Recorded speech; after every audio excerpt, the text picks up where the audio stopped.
this felt. This is called programmer. Yeah. Basically, it's kind of like buffer your test item, am I right? Yeah. And you did mention about the height. So how do you determine the height? Okay, so the height basically we have this kind of standards. We basically for a crop, right, we have to do a lot of trial and error. So you are kind of given the proximity, like around how high for this acceleration level. For example, 50G is this height, so 60G is a higher height. So from there, the first thing is we just try to put in the height, and after that we have to shock this. We have to produce a shock without the product itself to see, as I said earlier, to see the acceleration given. So that's why we have the accelerometer there to know that how much impact is in the shock. So after we've tried a few times, let's say we have to try 3 times. So let's say we want to shock it at 50G. The first time is at 35G, so I increase the height, and the second time is at 45, so on. And if it meets like, let's say minus plus 10, it's okay. So from there you just trial and error.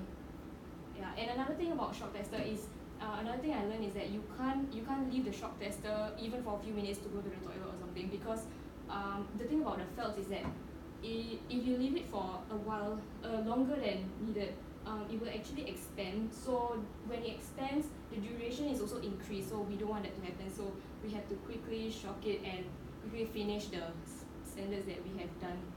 So what do you mean by the duration increase of the felt experiment? Oh, so basically, let's say I put this amount of felt here. When the shock goes down and it shocks, the amount of time it takes for the shock to reach, that's the duration. So it's like the amount of the duration of the shock. So sometimes an example that I can give is that when we punch someone, so we punch someone and we punch and we hold it there, that's a kind of a long shock. And another example is that we just punch it and you let go of your hand, so there's a quicker duration. And another thing I can say about this duration thing is as I said earlier just now, there's 2 types of shocks, right? Half sine and trapezoidal. For trapezoidal is actually a longer duration. Trapezoidal is to test the product with the packaging. So the research and development team has already trial and error, like how long it will take for the shock to reach the product, which means it will go through this box and then the foam, so it will take a longer duration. So that was trapezoidal. And for half sine is immediate, that means the shock is immediately shocks the item itself, the bare unit itself. Yeah.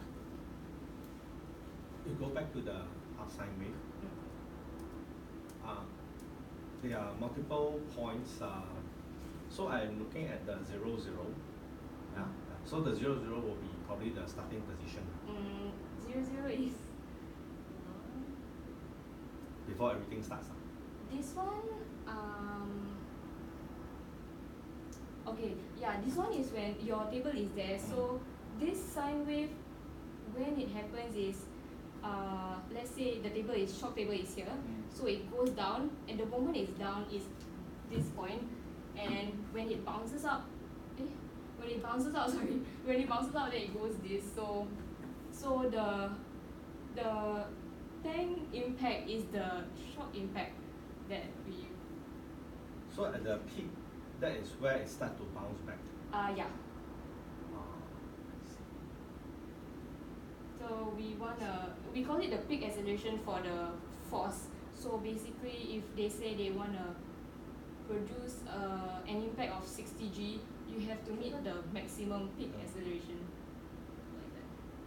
So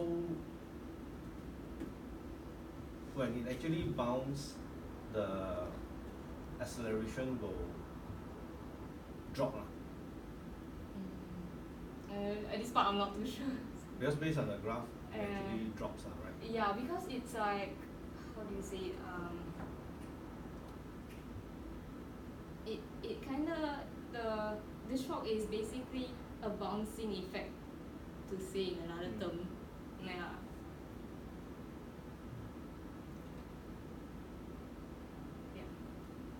Because if it bounces, the acceleration will be negative. You have a positive axis, so in one direction, assuming that that is going down. Actually, I was sorry. If I'm not wrong, right? This starts when it starts to bang because, yeah, I just remember because it's half sine wave and it's not sine wave. So it was true, is it because it will be negative? Since it's a half sine wave, so we don't have any negative here. So when it goes down, right, this is the moment where it starts to hit, and this is where it hits, and then this is when it bounces up back with all of the energy that is stored and what we have put in the parameters. Yeah. 0, 0 is where it hits. Yes, because it's a bounce. It's a bounce. Then at 50 means it's at the max. Means that it's at the max of the impact that they are already on. Actually, in engineering mechanics, I would say it's the other way. Oh, is it? Oh. How does The 50, the peak is the impact. The impact? if 0, 0 is the impact, right? So acceleration will be probably the highest at point of impact. Yes. And then after it bounces, acceleration will drop. Will That reduce. should be the other way lah. Actually, this thing could be more effective. Do you have a video of how the thing works? A short clip, because that will show you when the printer is stationary, right, and then it's dropped. So stationary is at 0 point.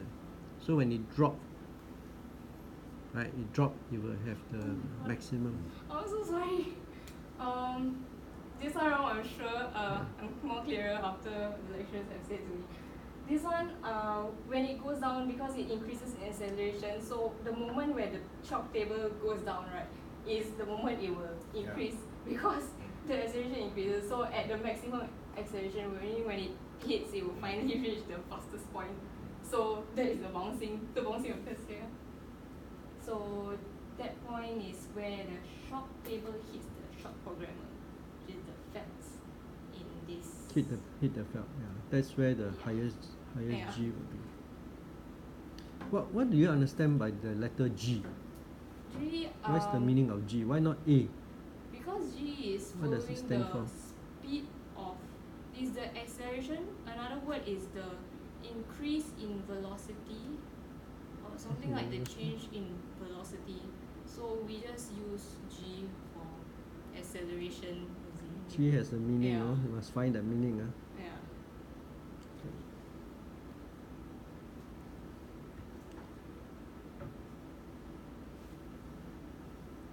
You mentioned that during the testing, right, you use some troubleshooting skill that you learned in the poly. Which can you tell us? So this was the guided drop tester. Tell us what so- skill did you learn? Okay, so the guided drop tester, in school we learn to find out the problem from the very beginning, like where the power ons. So for the guided drop tester, we have this button to go up and down to bring it up and down.